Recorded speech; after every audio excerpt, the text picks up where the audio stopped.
What's up, everybody, and welcome to the inaugural episode of Coach's Corner. I am your host, Christian Fowler, and joining me is GoTigers247 founder Brooks Hanson. And Brooks, we're switching it up a little bit tonight. Let the people know what we got going on.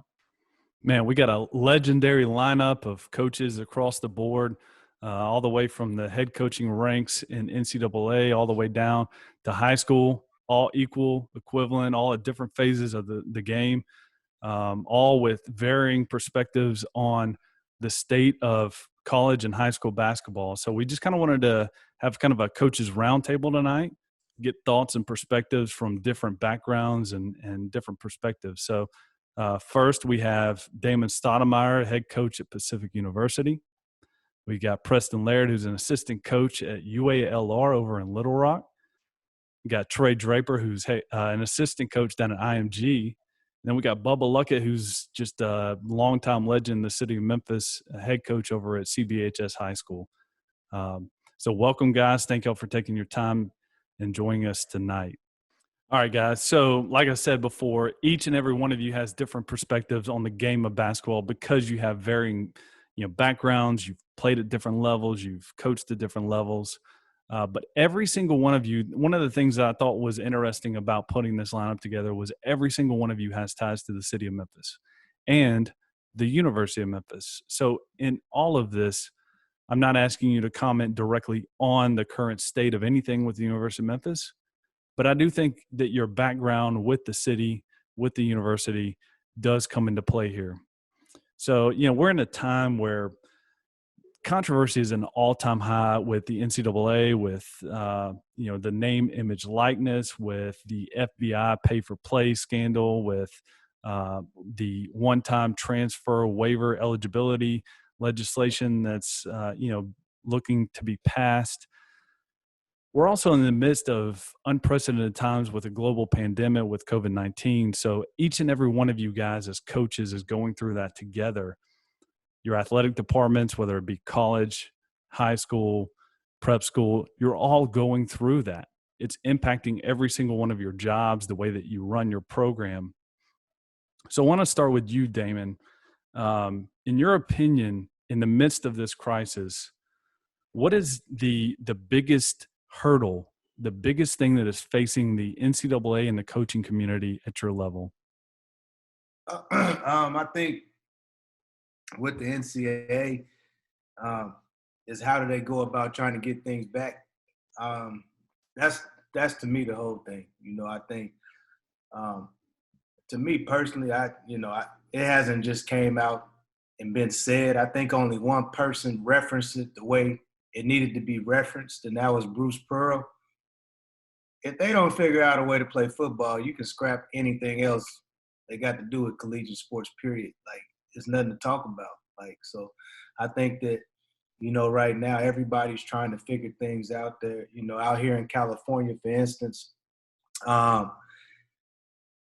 it went a long ways today with the governor letting the professional sports teams go resume practice and get ready to try to play games or whatever they're going to do with it without fans. But then at the same time, and I know you guys probably keep up with it too, about a week ago, I think that 23 state California schools said that they're not going to be in person this fall.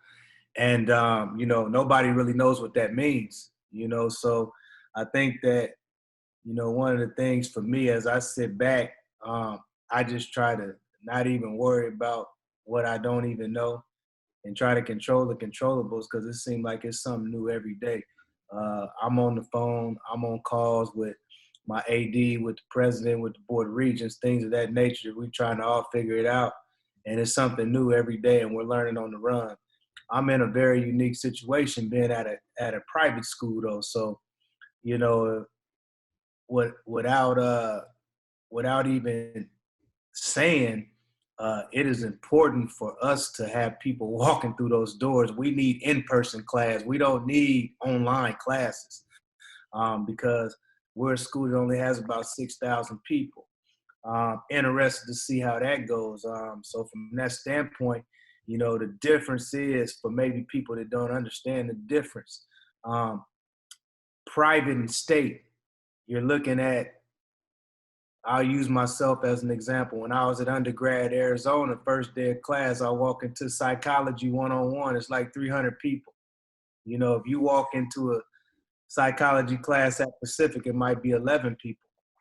So in the fall, you can social distance with that. You know what I mean? Our classes are so small here, you know, compared to state schools. And so I'm just, you know, I don't know the ramifications, you know, of what can happen with the state schools, but I can tell you for a fact, especially in my conference, the WCC, you know, us, St. Mary's, San Diego, Elder Marymount, like, you know, we got to try to figure some things out to where, you know, we're in person, because that significantly hurts us. You know, the best thing about it, I would say, is there's no football.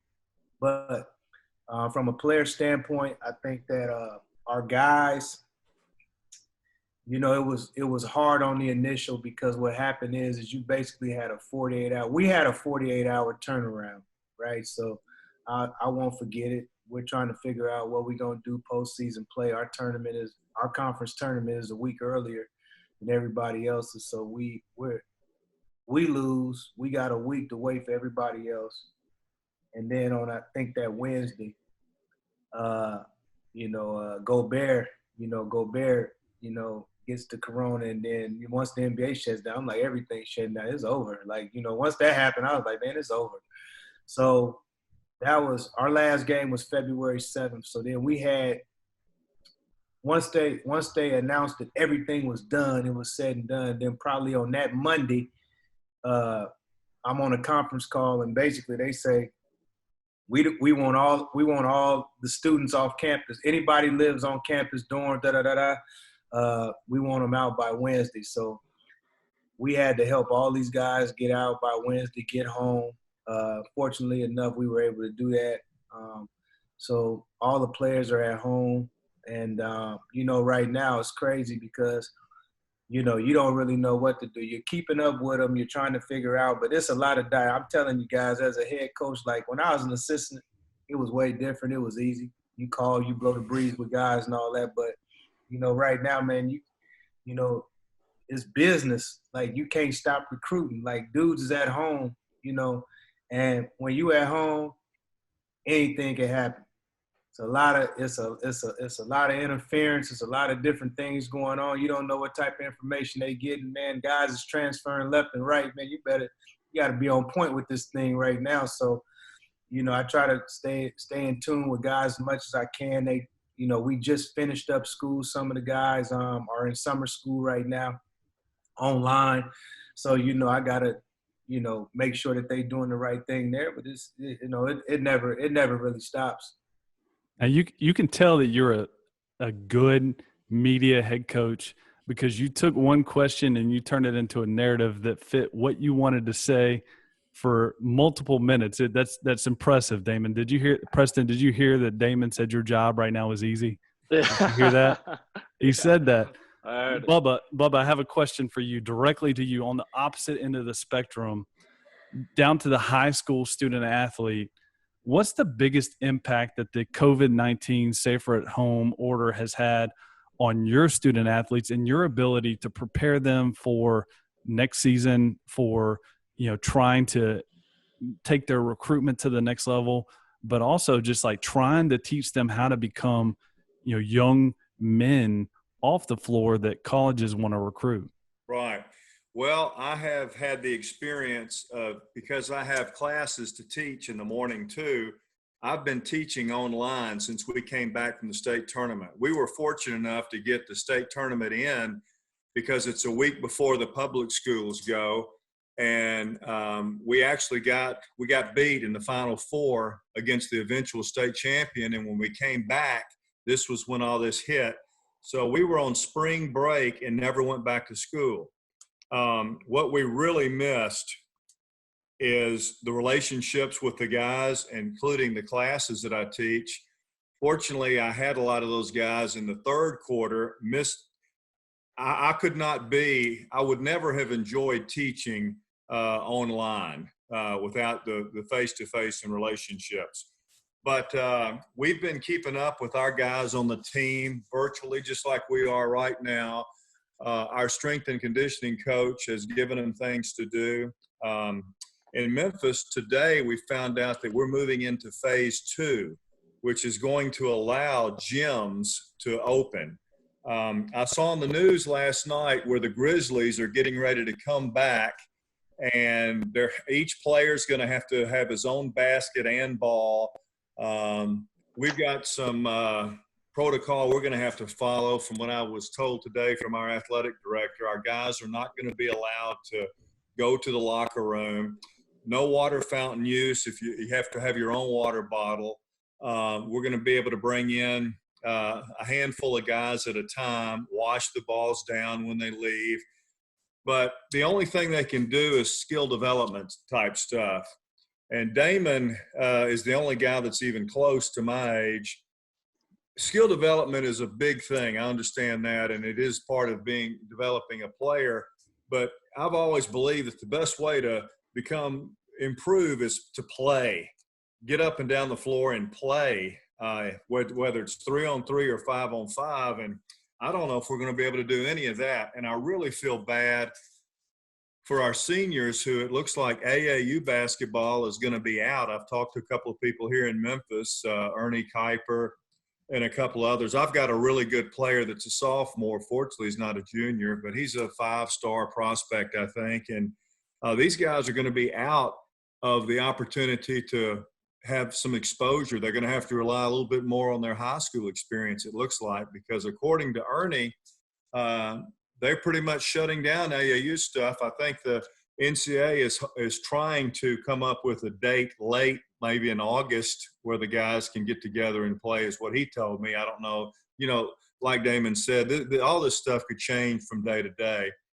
But he's right. If football doesn't exist, and this is included on the high school level too, every athletic department is going to suffer financially for sure. But I don't like it. And I tell you what, for a guy that's almost 60 years old, this has given me a greater appreciation of how much I loved coaching. You know, when you take something away from people that have done it for a long time and thought they were close to moving on, it just kind of has given me more of a boost to want to continue to do it longer and a greater appreciation for what I get to do. I think I miss it more now than I ever thought I would. So retirement is not something I'm ready to do based on this experience for sure. So something both of you guys, Damon and Bubba, mentioned is not being able to see your guys in person, which I'm sure is extremely hard. And on this question, I want to start with Preston, but all you guys can answer it. You can all run through this one. You know, as coaches, obviously you want to do well on the floor. You want to teach these guys, but you're also leaders of young men. You guys try to instill foundational concepts in these guys and bring a culture to your program. So Preston, starting with you, like I said, how are you guys still trying to instill that culture, you know, virtually at this time? Well, I think to be honest with you, I think our culture is pretty well established within our program. We're going into our 3rd year here, and we keep things very simple around here. But, you know, to your point, like all this stuff is going on, right? And one thing we've tried to kind of hang our hat on is not forget why we're doing it and not forgetting the purpose of why we coach, even though we're not with them every single day. And we kind of shifted our focus to academics. With our kids being away from campus and not having the same resources with study hall, access to computers, things of that nature, we really kind of rallied the troops and put a plan in place where we took our guys and made sure that they were handling their schoolwork the way that they should be. And that was our kind of our primary focus. That goes aligned with the purpose of, at the end of the day, what are we trying to really accomplish in all this? And that's help these kids be better and help them grow. And fortunately for us, we had a really good semester. Academically, we had 11 guys on the team that wound up with a 3.0. And I just say that just to say that, you know, our method, it's our method, and everybody has a different technique and how they operate. And the academic success is kind of a way to measure the culture that we do have. Preston, one of the things you hit on was relationship. Bubba, one of the things you hit on was one of the things you miss is having that personal up close and front relationship. So Trey, I know if there's anybody on this call that's all about relationships, it's you. You're like the ultimate networker. Man, you are everywhere, all over the place. So for you as a guy who's you're out wanting to be out recruiting your next batch of 5- and 4-star prospects to come to IMG. You want to have a relationship with the guys that you already have coming back, your Jarris Walkers, your, who else? Brandon Huntley-Hatfield. There you go, Brandon Huntley-Hatfield. Yeah, I don't know Eric why. Daly. Yeah, so you got all those guys coming back. You want those relationships. So what are you doing now away to continue to build those relationships, but also like how do you try to take the moment that you're in and build on it so that when you are back together, you're stronger?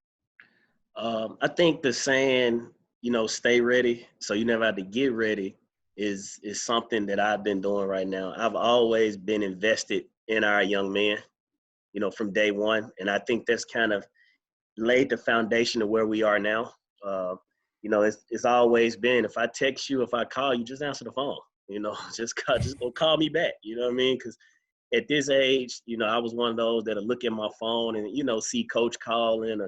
We've all done it, everybody. And we know as far for me, I try to be upfront and real about it. Like I'm going to address what I already know you thinking. Like, look, I know if I see you calling, like just answer the phone, so that's been the biggest thing, upfront, just being upfront about it, keeping in contact with them. So we all in a group chat, but for me, being on social media, being active with them is a big thing.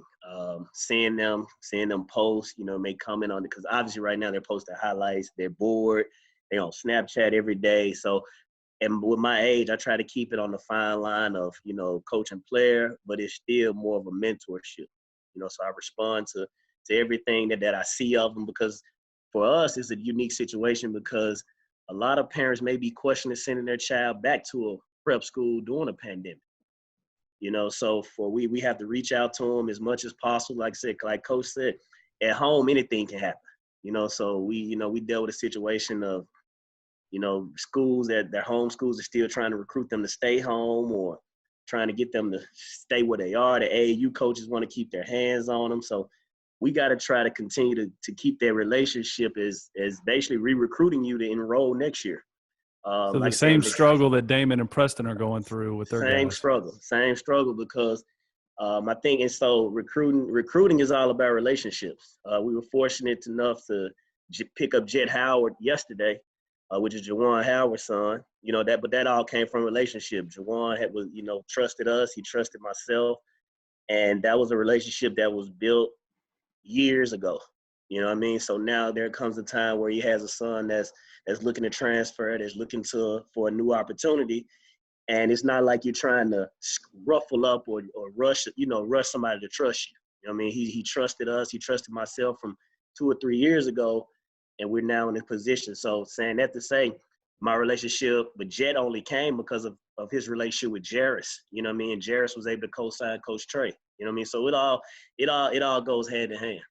Well, that speaks to what Preston said, that the culture, the relationships were built well before now. You've got to have that so that when times like this come along, the foundation is laid, right? So Preston, Darryl Walker has kind of instilled that foundational element of what the culture is like, what those relationships are expected to be long before this came along, so that when it came along, you don't really miss a beat.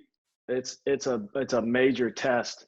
And to be honest with you, Brooks, I feel like our guys are like passing with flying colors. I really do. It's just kind of a way to see how bought in they really are, even though we're not practicing and doing workouts and we're not around each other. We're not in the bond of the team. We had 3 all Sun Belt League players this year. 3. Any one of those 3, if they wanted to, could transfer up to a Power 5 probably tomorrow. They would get picked up by somebody. and they're all at their respective homes, away from everybody, away from everything. Now we have our group chats like Trey's talking about and our social media platforms and things like that, but they're still bought in. We got on a group FaceTime call today and like Coach Damon was saying, shooting the breeze and just kicking it and hanging out. We were talking about the academics and no, it was just fun, but it's been really cool to kind of see this adversity and see our guys be tested the way they are. And so far, knock on wood, it's been positive. Another thing, like you ahead, said, Preston, I mean, cut you off, Chris.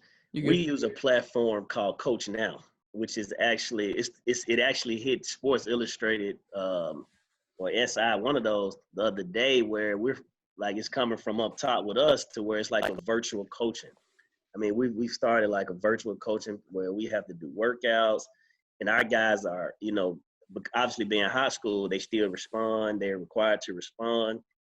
And with this platform is, you're able to touch your team, but you're able to do film in it from your computer. You're able to just, you can direct film. It's almost like sharing your screen of games and, to kind of keep them invested in the program, especially for the returner guys. Now I'm gonna be honest, our seniors are pretty checked out. Like they're pretty checked out on it, but they still, obviously we're judged and we're, our situation is a little different, but yeah, it's definitely, that Coach Now is a very interesting platform.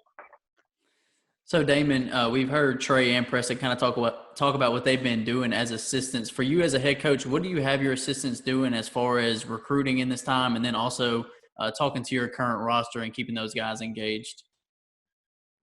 My staff is pretty good. Pretty good. You just had one of the best finishes in Pacific history. Pretty good. They do exactly what they was doing if they were in the office. Like, I'm so different with it. So like, I give them orders, but I'm not a lieutenant type. You know what I mean? So my guys, they've been talking to our players. Actually, we signed 5 guys here for 2020. And, the crazy thing about it, what's happened during this pandemic is with these Zoom chats and all that, man, everybody's on the same playing field in terms of recruiting. There's no advantage right now in recruiting. Like, all these schools look the same because there's nothing to show. You can't go on campus. You can't do this. Yeah, you can show all of the extras, but it doesn't look any different than Pacific right now because you can't go on anybody's campus. Because there's no way in the world I would have been able to complete my roster had this been a normal recruiting period. Because when guys take visits, now you got the extra weeks, you got things you got to deal with. Talking to 2021 kids with the success that we had this past year, everything is just a little bit easier. You know what I mean? So it's in terms of recruiting, it hasn't been as hard, but in terms of talking to our guys, we get on a Zoom chat, and I go around and I let each one of them talk, and we kind of just blow the breeze and things of that nature. But I'm careful. I play, I'll be honest with you guys, I still play chess, not checkers, with my kids because, my thing is that I'm not with them every day, and they can flip. Like, I don't think any coach in America should be comfortable to think that a kid is not having people call him and somebody can flip him any minute. Like, I'm just not naive enough to think that. So I talk to guys all the time. I'm recruiting guys and don't have a scholarship to the first right now. I don't. But if somebody leave, then it's just, hey, it's probably crazy to think that way. I'm honest with my guys though. One thing about it is that they know who I am. I don't pull no strings, but they allow me to talk to them that way because I love on them too. So it's been good though. But all the guys are good. Just to add to what Preston said, I mean, academically, we've been pretty good.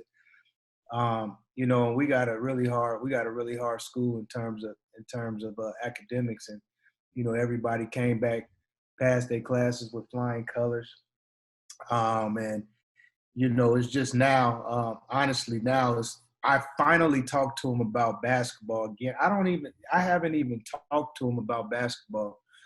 See, to me, with this pandemic, I've been through an NBA lockout, so I just kind of liken it to that, even though it's totally different, right? So the only thing I ask my guys every time I talk to them is your mind right? How's your family doing? What you doing every day? It's not time to talk basketball yet. It's not time. See, because whoever come out this pandemic and their mind is right, then their game going to be right. But if you over there stressing over stuff you don't got no control over, then you're not going to win this battle anyway. Because we all doing the same thing. We all got the same challenges. Nobody has an advantage over the other. You know, nobody has an advantage. We all was doing the same thing. You know, for the first couple of days of this, when they was telling us to stay home, guys were sneaking in the gym. Then the next thing you know, they shut down our gym. You know what I mean? Everybody, it's the same thing for everybody. So right now, to me, it's more mental than anything. You know, I've been trying to tell our guys, man, read a book, try to do something different, turn off the TV.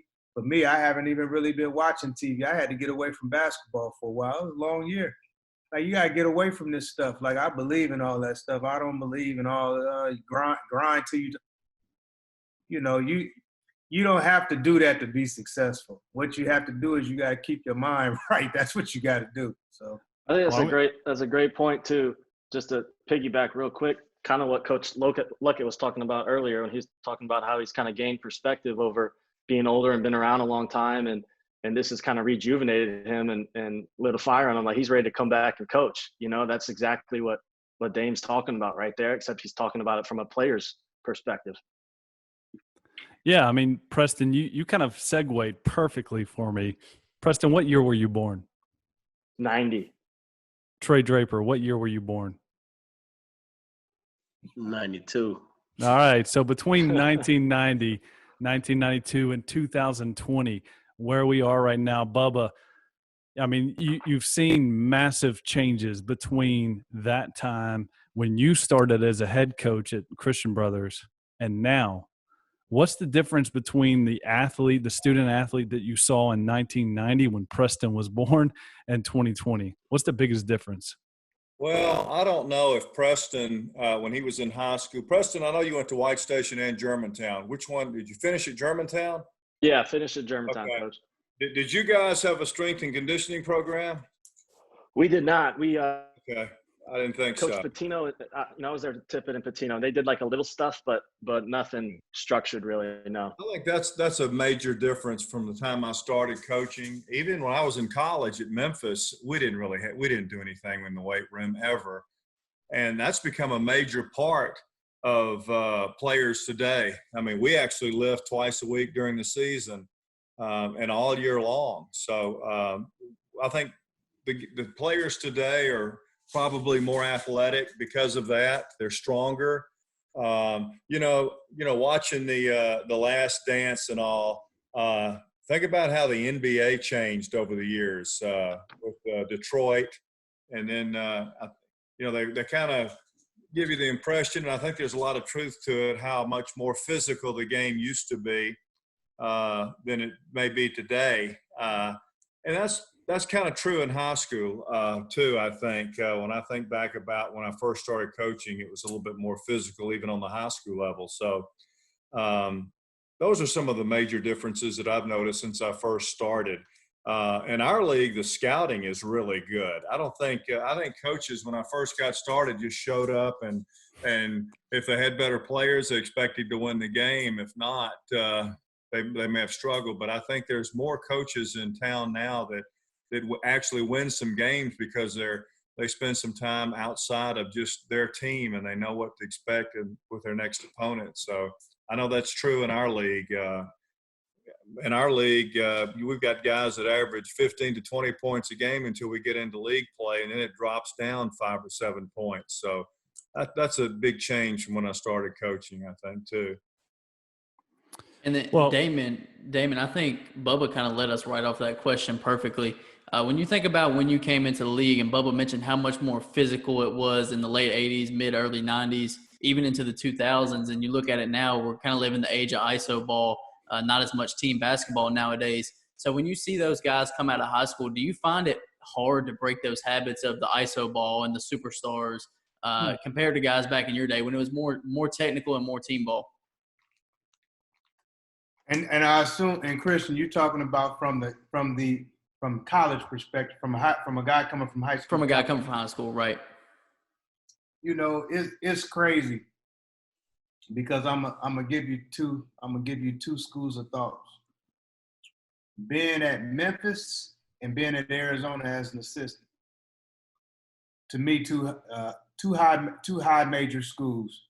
Okay, so I think that I fought it a lot as an assistant there at those two places, you know, in terms of the ISO ball, in terms of different things, because they seen themselves, you know, each guy seen themselves as a pro, you know. So you totally, you know, doing different things, and that's when for me, you know, you gotta start hitting dudes individually, because each individual brings something different to the party, and you gotta make their individual game and get them feeling good, but it still has to go into the whole.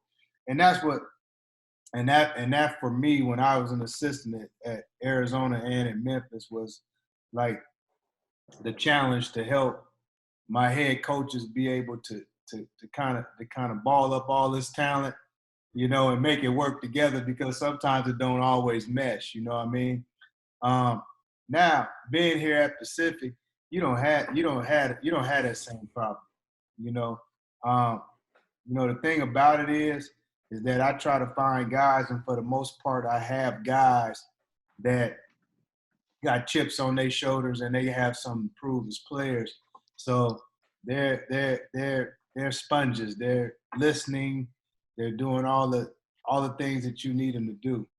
So, you know, to get them ready and get them prepared, you know, you don't necessarily have the same issues. You know, as they start to get better, things of that nature, you give them more. You know, so it's easier. It's easier from that way. They don't come in with the big expectation of I need to be this or I need to be that. So I think that it's two totally different perspectives, because it's two totally different levels of a ball. I think, but Coach, I think that's kind of what you're talking about is at Memphis and at Arizona is essentially what I deal with where I am, because just love them to death, but they think they're a pro. You know what I mean? And you have everybody telling you this, that you're a pro. You know what I mean? Because you're ranked number one in the country at, you know, point guard. So being able, and I think, like you said, being able to help my head coach, being an extension of him, and figuring out a way to like have those sidebar conversations, but to be an extension of what he's preaching. You know, I may say it differently, but it's the same message. You know what I mean? Because we have to figure out a way. And I think my first year, the year that we won it, was one of the teams that really, I don't think I may not ever be around another team like that, for the simple fact that they really, truly didn't care. You know what I mean? And that's the first year that since 3 McDonald All-Americans on the same team. You know, you got a guy like Josh Green that at Arizona that's probably going to be a, you know, top 20 pick or whatever. So and I can remember mentally, I never forget the first, he's against Sunrise in the semifinal game, he scored 0. Against Montverde, had 4.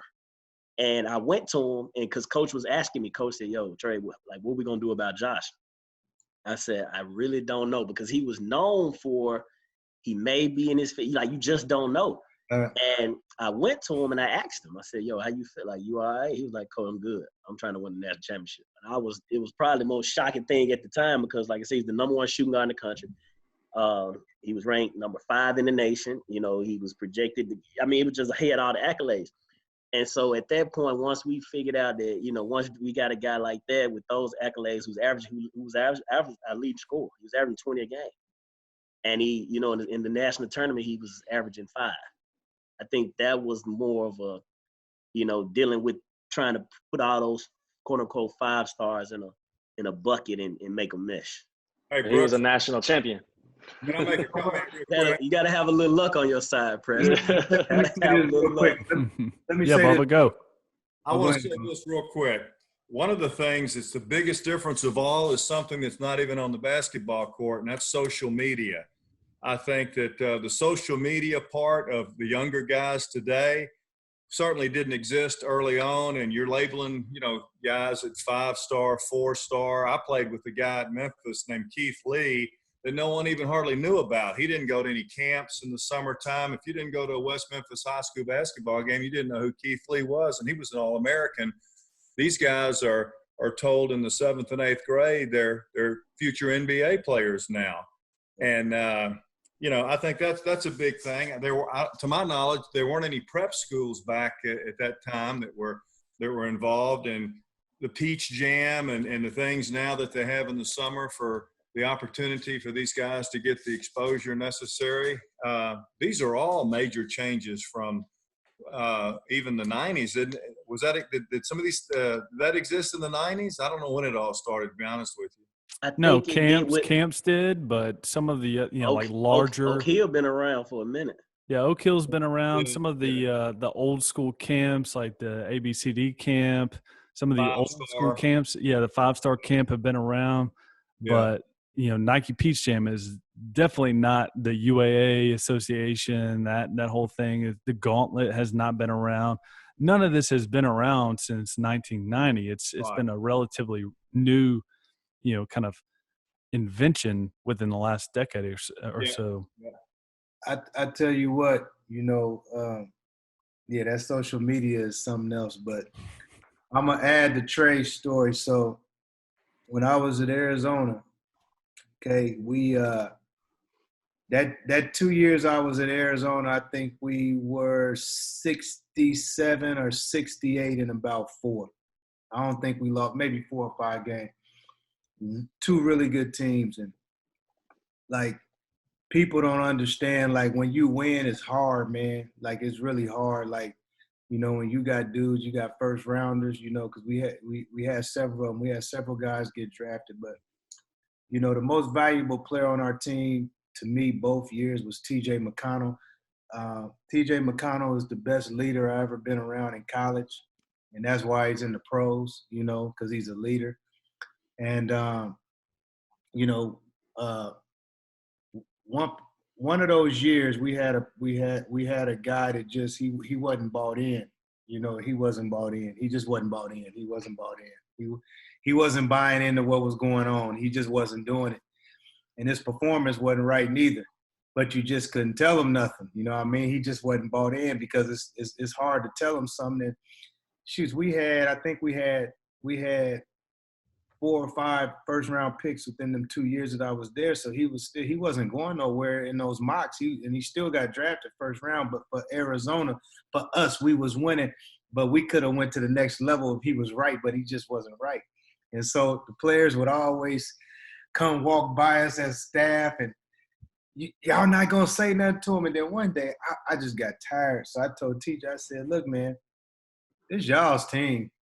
I said, This is what it is, man. It's y'all's team. I said, that man over there, man, I said, man, there's only so much he gonna be able to do. This is y'all team. Like if this was my team when I was in college, wasn't nobody gonna be out of line. It was because I was the leader. Somebody's fighting. Yeah. So I'm like, if you're the leader, next time he do something that you don't approve of, man, you gotta let him know it. And that time came. And when dude stepped up, it was like a sigh of relief in the gym. It was like,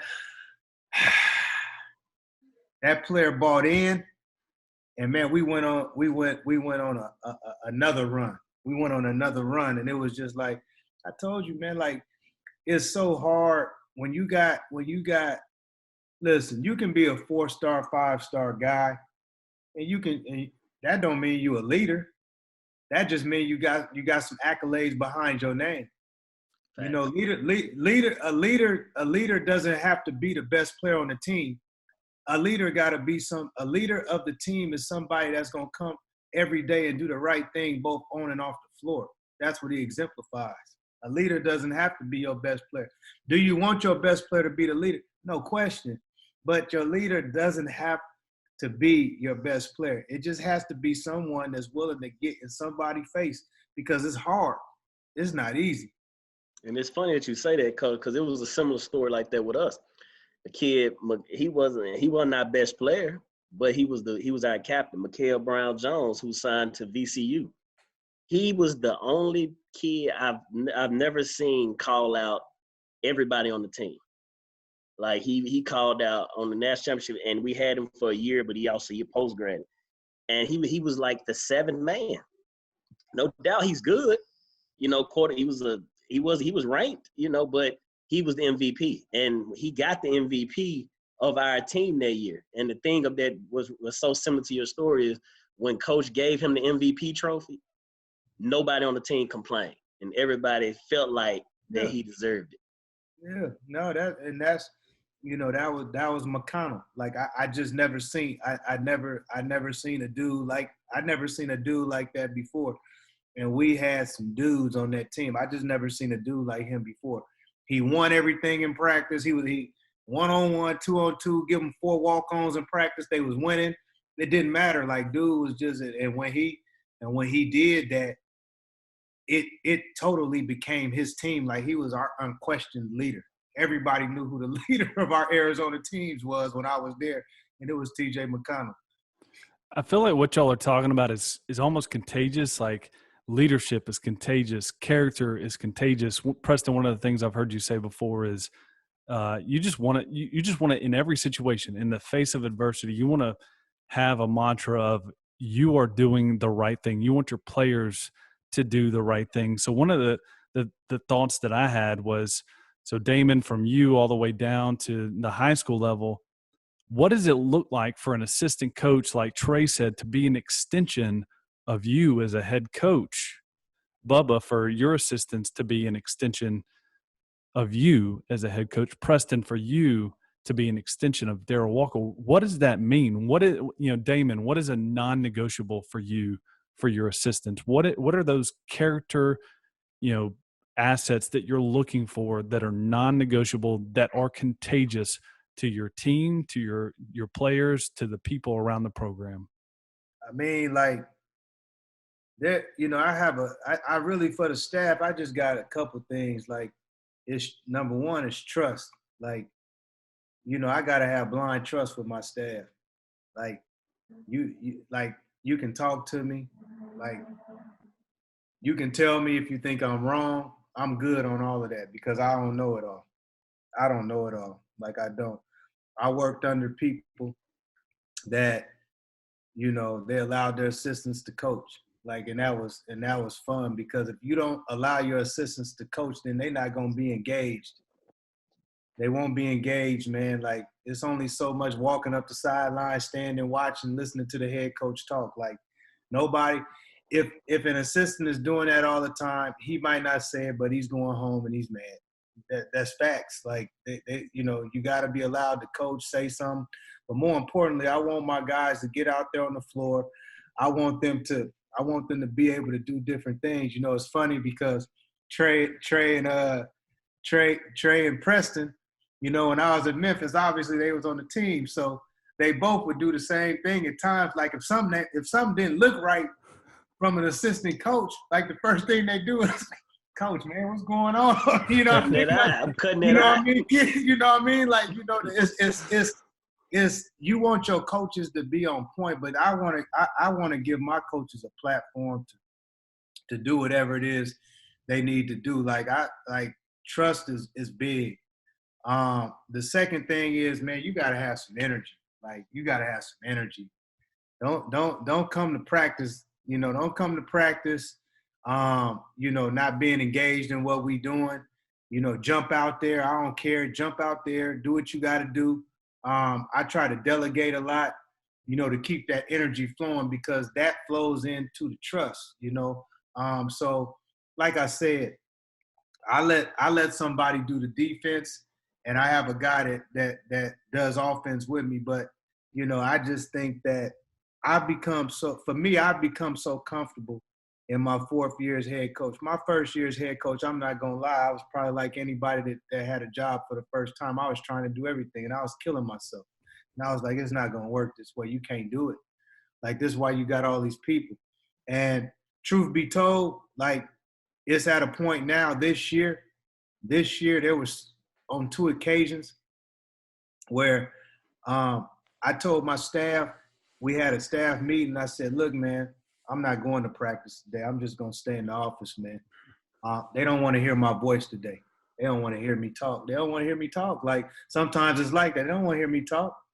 And once we get into the season, we only going for an hour anyway, So I'm like, they don't want to hear me talk, man. Y'all got this. Y'all got this. Y'all got this. Well, what you want to do, coach? Y'all do whatever y'all want to. Be who you guys are. You know what to do. But that's just how I am. Everybody's not like that, but that's how I am. Bubba, what are some of those things that you try to instill, some of those non-negotiables for your staff and for your team in general? I'm a lot like Damon in that respect. My number 1 assistant is literally an extension of me. He's my son. But he's a much better coach than I was at this age. And I certainly let my assistants do a lot of coaching. They're involved in scouting. And, I was an assistant for 7 years before I became the head coach. And players have a tendency to be a lot more comfortable talking to the assistants.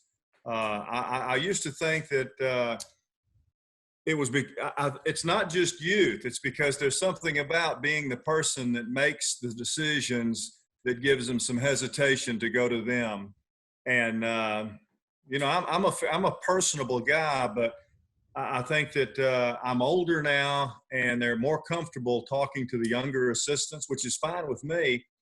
But I think if I had to pick one word to describe what I'm looking for out of my assistants is loyalty. People are going to second guess decisions you make all the time, but you have to have assistants that back you. And I agree with Damon. Let your assistants coach, get them involved. I was lucky enough to have the first assistant I had for 25 years. He's now our athletic director. And when I was in college, we had a good head coach, but he didn't let his assistants do much other than scout. They were like managers. And Larry Finch, for example, would come to me and say, this isn't what I got into coaching for, is to stand around here and lean up against the basket. We had one, I wasn't there, but after I left, one of the coaches fell asleep leaning up against a basket in practice. And when Coach Finch yelled out rebound, he woke up. So, I don't think any coach gets into it to be a ball boy. And the more you let them do, the harder they'll work for you. And like Damon said, it's that, hey, we're all in this together. And I certainly don't think that I'm right all the time. And we're trying to figure out what we're going to do offensively next year, because in college, you might have an opportunity to coach players that fit the style that you like to play. On our level, we got to take what shows up. And sometimes we're a guard-oriented team. Sometimes we're post-oriented. And sometimes we only have one guy that can score. So we don't have a style that fits us year in and year out. And we're in the process right now of figuring out how we're going to play next year. This is I hope we get to play with all this pandemic going on, but I don't know that I've ever was able to put 5 guys on the floor that can score. And I think we're going to have that for the first time. Yeah. You've got a tremendous start with Reese and Chandler on the floor. So, one of the things that you continue to talk about, and I've heard it in everyone, and the word hasn't come up yet, but to me, the word that I continue to hear that each one of you hits on is buy-in. You're looking for, as a relationship, builds with your players, you're looking for buy-in from them, for that leadership that I believe in what we're doing as a team. From your staff, you're looking for that buy-in. I have some level of investment in this. I have a personal investment in this. I'm involved in it. Damon, like you said, they actually are involved in the day-to-day, the coaching aspect of it. So I think that's extremely important. Part of all of this that sometimes can be missed is that like it all of that buy-in though starts with a relationship. Christian, you got anything? Yeah, Preston and Trey, real quick before Brooks gets us out of here. We've talked a lot about Damon and Bubba both being head coaches, and you guys are obviously still young and both assistants at this point. But what are some of those characteristics you guys try to build upon every day to ensure that you ultimately do make it to that goal? Preston, you can start and then flip it to Trey. Sure. Yeah, Brooks, you talked about buy-in, extension of coach. I think, and I actually think, I don't know if Dame remembers this, but he told me this a long time ago before I got my first job, which is you got to understand who you work for at the end of the day. And for me as an assistant, I got to understand who Darryl Walker is, what he likes in players. Like I'm listening to Damon talking about he's got a bunch of guys with chips on his shoulder. Well, that's who Damon Stoudamire was as a player. Like, so those are the guys that he likes. So understanding who your boss is and, you know, again, buying into him. And we throw around the relationship word a lot, right? Like relationship and recruiting, relationship. That's why people want to hire guys that they know and they trust and that they're loyal to. And if you look at, you know, I think, Dane, your staff, your assistants, all three have been there the entire time you've been there, right? Yeah. And that's not normal in college basketball. And you just heard Bubba say, well, I had an assistant for 25 years before he became the AD. Like, that's not normal in any level of basketball, right? But, like, what those guys are doing is they're giving the freedom to their assistants. They got the trust. They got the bond. They got the buy-in within their staff, right? So what are the players looking up to? The staff, right? So we're in an intense, competitive, emotional game where we have these moments of, you know, where we react, right? And most of the time when we react emotionally, we react instinctively, and you can't fake it at that point. You're either with your guy, you're either with your head coach, you're either with your teammate, or you're not. And guess what? They're all watching.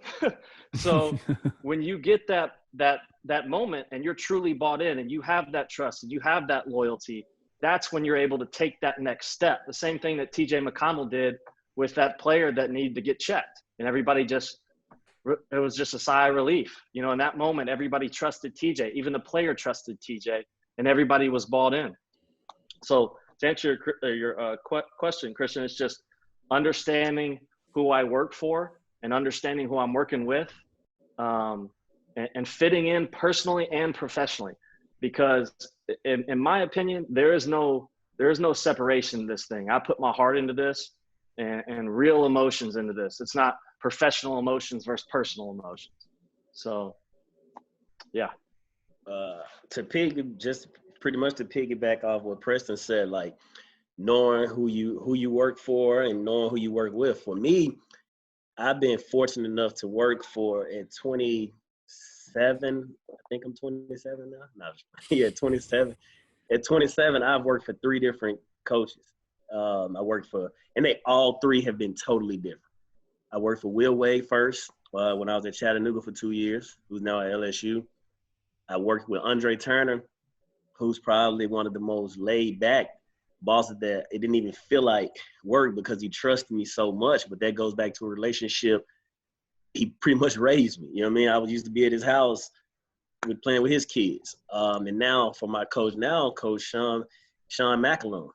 You know what I mean? But also I think they understand that I believe in everything that they say, right or wrong. Like, so I'm always an extension of them. You know, my coach used to coach now, he gets on me now because he feels like I'm not assertive enough on the floor. Just being honest as a coach, you know what I mean, on the floor. And for me personally, I can respect that because he literally, like, he had to pull me to the side, like, yo, what are you doing? You know, I've had those days because I'm on a fine line of do I want to overstep, but once he allowed me and told me that, hey, that's what I got you here for. I trust you. You know what I mean? Like, these kids trust you. Then I felt it. I felt like a sense of confidence or a booster in me that he allowed me to do so. You know what I mean? Because I didn't get into this to, you know, just sit on the wall. So for me, I've been allowed to make mistakes. I think my coaches allowed me to make mistakes. But they trusted me. You know what I mean? They trusted me at an early age. Coach Wade gave me at 21 years old, he hired me, and I will never forget. We were playing Wofford, and he asked me, he said, Trey, what do you, Ron Rico, who's now at Murray State, or Greg Pryor, who's our point guard. He knew that I had a great relationship with him. He told me, he said, go down and talk to both of them. Let me know which one you feel. And this is at 21 years old. We Wofford ended up winning the league. I'm like, yo, what? So from that day, and then obviously I came back with a decision. I told coach, and he trusted me at that age. You know what I mean? So from there, I've been blessed. Knowing who you work for, trusting them. But the biggest thing is, like Coach Luckett said, loyalty. I'm loyal. I'm loyal all the way around. And what I do is I let my players know that I'm loyal to them, and I'm not afraid to tell them what I told them privately, publicly. You know what I mean? Because like I said, like if you're feeling a certain way and you say, yo, you feel like coaches, yo, let's go talk to him. You know what I mean? My coach has an open door policy, like, yo, tell coach what you said, or I may start the conversation and, may make it come off a little bit nicer than how you said it, but it's got to come out. You know what I mean? And that's how I was raised. I don't try to dodge or tiptoe around issues. You know what I mean? Because that's the only way that we're gonna get better. It's the only way we're gonna win. And also just having that open door policy. Having an open door policy, having a 24-hour line. I got a phone. They know if they call me, they know if they text me, then I'm gonna answer. You know what I mean? So, like I said, it just goes back to relationship and loyalty to my head coach, but also having loyalty to the players, because at the end of the day, if I can be that peer mediator in the middle to interject any issue, because like I said, Damon and Coach Luckett got a tough job. You know what I mean? It always, even when I was a JV coach, it changes when you 3 feet over. That seat over there is 3 feet. They might not say some things to them, but, I think that's where you have to be loyal, because your loyalty is going to be tested. It's going to be tested as an assistant coach. You know what I mean? Because especially if you brought these guys in, you know what I mean? It's going to be tested. So, it's just got to come down to you being, you checking who you are at the door. And if you, like I said, if you're loyal and if you're bought in, the rest of it's going to take care of the wins and losses going to easily take care of themselves. One of the things that Damon said earlier that I love is, I don't know everything. And one of my favorite quotes is, be willing to admit what you don't know. I know what I don't know. And, one of the things I hope that Christian knows, and I do feel like he knows this, is that one of the things that I try to instill in our culture as GoTigers247 is that I constantly want him to push me, Kenny, to push me to be better at what we do. I'm not on the level of what you guys are doing, but, so I think a part of that assistant culture is culture. Yeah, culture is culture. And, I think one of the the assistant head coaching culture things is like, you got to have people around you who are constantly willing to push you. And that's all foundationally built on top of a relationship. So one of the things that I wanted to end on, I had other stuff I wanted to cover, but we've gone like close to an hour now. I want to talk about the transfer epidemic and, how people point fingers at players. And there's so much we could get into, but I think there's so much going on with this day and age of college basketball and student athletes. So Damon and Bubba, I'm looking to you guys. We've got 2 youngsters on this Zoom chat that are in the infancy of their careers. So Damon and Bubba, I'm looking at y'all. What is one piece of advice that you have for up and coming assistant coaches, whether it be high school, prep, D1? If you could go back to you at age 27, 28, 29, what would you say to your younger self? I think one of the things I would say is have a life outside of coaching. Don't bring the game home with you if you got beat, and be pissed off at everybody that you come in contact with for 24 hours. I've known a lot of coaches that made the mistake of forgetting about family and what goes on away from the court, and taking all of their work for basketball and at home. And I think that one of the things I tell my son is when you leave here, forget about it. We'll deal with it tomorrow when you come in. And I've got a couple of friends that started coaching when I did that are on their second marriages because they'd come home and go right to a room and start watching film. So that would be the one thing I would tell a young coach is put everything you've got into your job, but when you leave it, be with your family and enjoy your family, and that's an important part of it. Rube Boyce, real quick. This is the coach at Humes High School that was known for cutting Elvis Presley. Believe it or not, Elvis refused to get his hair cut when he tried out for football, and Coach Boyce said, "If you don't get your hair cut, you're not going to play football." So Coach Boyce took credit for Elvis's career in entertainment world. But he told me that this is a guy that told me this. He said, when I was coaching, I never was part of raising my two daughters. My wife did it by herself. And I would come home from practice and they were asleep and I'd be gone before they woke up. And he said, don't make the mistake of doing that as a coach. And that was something that I've shared with my son and assistant coaches too. Damon? I agree. First I just say I agree. I agree with Bubba. The one thing that I never do is after the game is over, even if I look at the game for a little bit, like I try to always decompress before I go in the locker room, because you don't ever want to say something to the kids that, you might regret. You don't want to let your emotions get caught up in the moment. I think you can see better in the morning, as you watch the game over, because you might be mad at somebody, but, in the morning it's not as bad. But the one thing that I would tell, Trey and Preston is, man, be the best coach you can be where you at right now and don't worry about nothing else. I think for me as a head coach and even as an assistant, it always bothered me, man, when guys was always trying to get another job and they not doing the job they're not doing a great job at the job they had at the moment. Like there's so much of that go on in this business, so much, and so many people trying to get ahead, trying to skip steps to get to the next moment or whatever it might be, man. I just do the best job at the place that you're at, because if you're good, people are gonna find you. I took a job, actually, truth be told, Ben Braun, he just gave me some title. I wasn't even getting paid at Rice. He just gave me some title. And when I went and came back to Memphis and was with the Grizzlies, they didn't pay me for the whole first year I was there. That was 2 years. Everybody would say, well, you made a lot of money playing basketball. That's true. But I still didn't have to do that. You know what I mean? I could have did something else with my time, but it wasn't about that time and getting money. It was about learning, trying to figure out what I wanted to do. And so I was just learning on the run, learning my craft. And I had two people, fortunately, Ben Braun, Lionel Hollins, who let me get my feet wet and let me figure it out.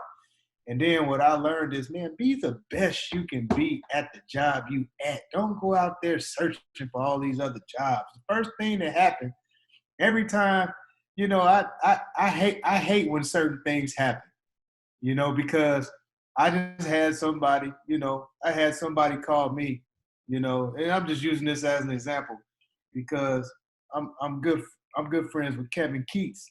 He had an assistant job open. Man, I got people call like, he's not hiring you. Like, you know what I'm saying? Like he already got what he, if you was a candidate, you would already had a relationship with him, okay? And he would have told you something about, hey, I think I got an assistant, might be moving on to Wilmington or whatever it might be, and wrap your mind, or I want you to wrap your mind around a couple of things. But I see so many young coaches get caught up in that. And I know that's not neither one of you guys, but I see a lot of young coaches get caught up in that, man. You guys are going to be good, and and jobs are gonna find you, and your work will do all the talking.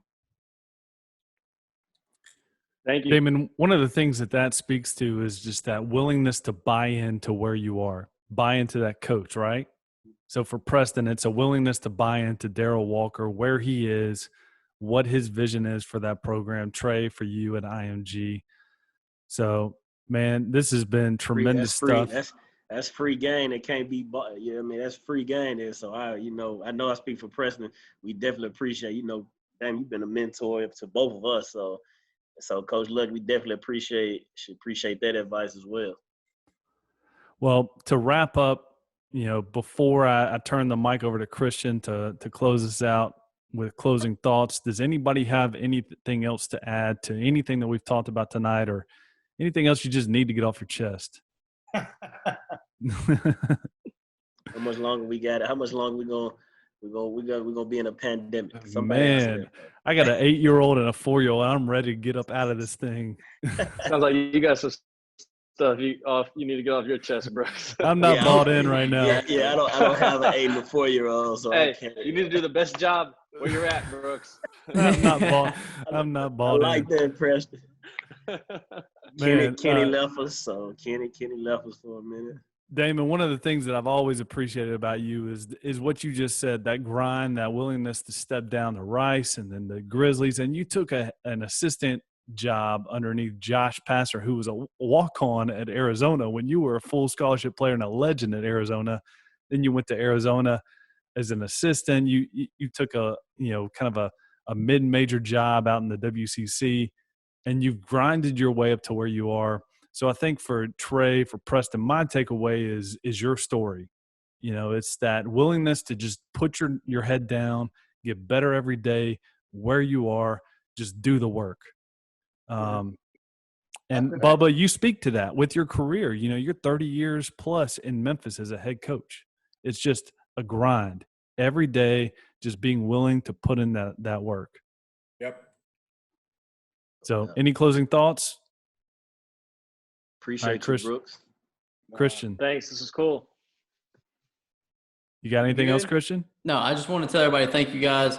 Obviously, Trey and Preston, been talking to you guys for a while now. Damon, I got something funny for you real quick. I was born in 1998. You're one of the first players I ever remember playing with on 2K or NBA Live. And Coach Luckett, I appreciate you for joining us as well. Thanks for having me. I enjoyed it. Hey, you know what? We cannot get out of here without getting a Michael Jordan story from Damon with all of the Last Dance stuff. You Google Damon Stoudamire, Michael Jordan. I think one of the first things that come up is Dame's 36, 11 assists, 6 threes game against Michael Jordan. I mean, not to brag. I'll keep those stories, but to myself. But look, let me say this. I did have I got a story for you. Here's a good story. So I'm a rookie. It's my 3rd game of the season. And I actually was just on a podcast with Leo Routins because Leo Routins was doing the game.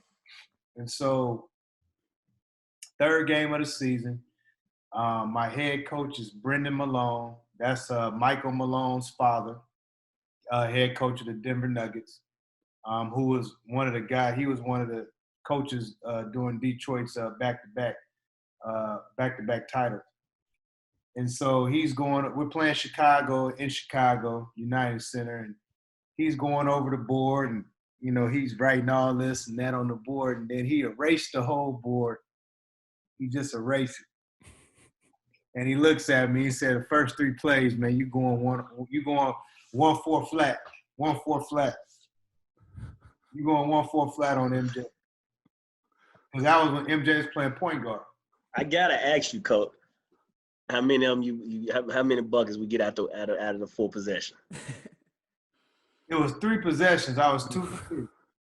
Hey, take 50% all day long. I'll take that.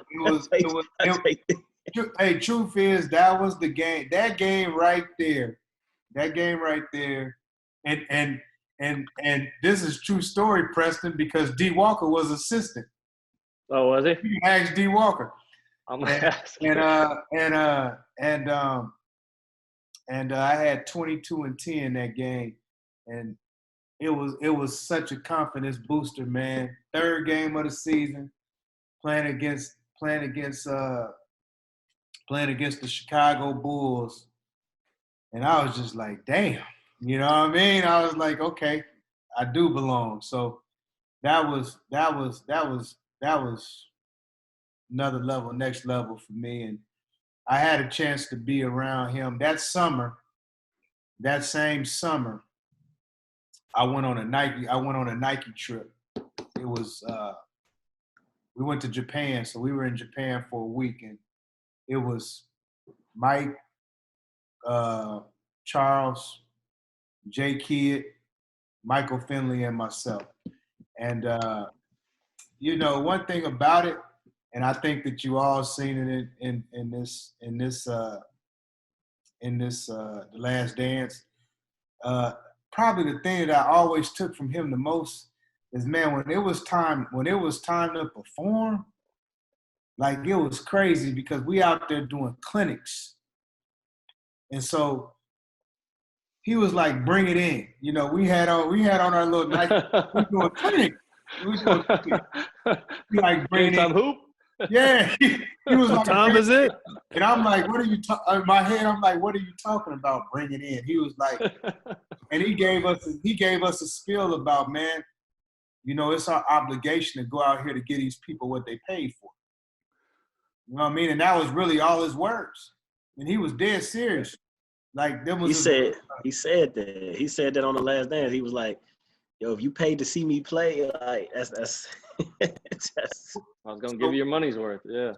We're in the Tokyo Dome. It's 55,000 people, and they introduce us all. And, man, you know, listen, let me tell you something. Being around Mike, man, you was just the afterthought. Irrelevant. Because they really didn't come to see us. They came to see him. But it was all good though. But it was just the professionalism, guys, that he had, and, you know, a lot of the things that he talked about, and a lot of the people that I've seen on there, you know, the guys that in his circle, they were on the trip. So, you know, I've seen a lot of that firsthand, you know, and going over to Japan, because, you know, we flew private, so we were on the plane for however long it took to get we were all on the plane together, you know. So I'm watching it all, and, you know, just, you know, really, you know, truth be told, I was in awe of the man. You know what I mean? I'm looking at dude like, you know, think about this. To y'all's point, what we talked about earlier, Bubba brought it up. No social media, cell phones barely in, probably didn't even have photos on them. I'm sitting up in there, man, can't capture no moments. I'm like, man, I'm on the plane with Mike. Nobody will believe this. yeah. but nah. And then you gave him 30. You ain't got to be humble with me, man. Come on. On the 72-10 team, right? Hey, let me tell you something. Yep, let me tell you something. This is the one thing I learned. And you want to know why I'm probably like this? I tell, and my staff be like, man, why don't you tell these kids? I'm like, man, let me tell y'all something. Man, these kids do not want to hear about none of that no more. That's why I never bring basketball up when I played. I never say when I played to a player. Man, them kids don't give a damn. Their heroes is LeBron James. You know what I'm saying? Like, the new crop of guys. They don't know. So you gotta do what you do, and then they'll go Google you, and then you let them come talk to you about you. That's how you gotta do it. But you can't start talking about yourself. Man, them kids don't want to hear that. Man, when I played, they don't want to hear that. You used to say that all the time. Man, y'all didn't want to hear. Think about that crew we had in Memphis. They didn't want to hear that. I got a bunch of stories of how you used to tell them, man, boy, we ain't gonna go there though. We don't need to go there, Trey. We don't. The only time I would talk about it, because when they tried to pull your card. Or they'll go look at something, and then I'd be like, come on, man. And then that's when, you know, Joe would be like, Coach, I didn't know you. You gotta do your homework, Joe. You gotta do your homework. Do your homework. Well, man, We started this. It was light outside for Damon. It's now getting dark. Guys, I appreciate all your time. Christian, you got anything else? No, just thank you guys so much. This was awesome. I got nothing Appreciate else. you, Hey, Christian. That's a wrap. Listen, I'm gonna make you laugh though. I just thought about something because it's funny. Oh, we need another story. Because when you get a little older, you're only good like one every 15 days, like how this particular day. So when we was going to Maui, my first year at Memphis, they had me on scout team. You guys remember that? Man, I was killing you, dude. Cooking. Hey, Trey was like, coach. Hey, then you and Luke Walton got on teams. Yep. Oh, man. Him and Luke Walton went 2-on-2 with everybody. We'll tell you about that on the next coaches panel, man. Just destroying guys. Dollar showed up at one point. Yeah. Destroying guys. Yep. We had Zach came to practice one time, killing Tart.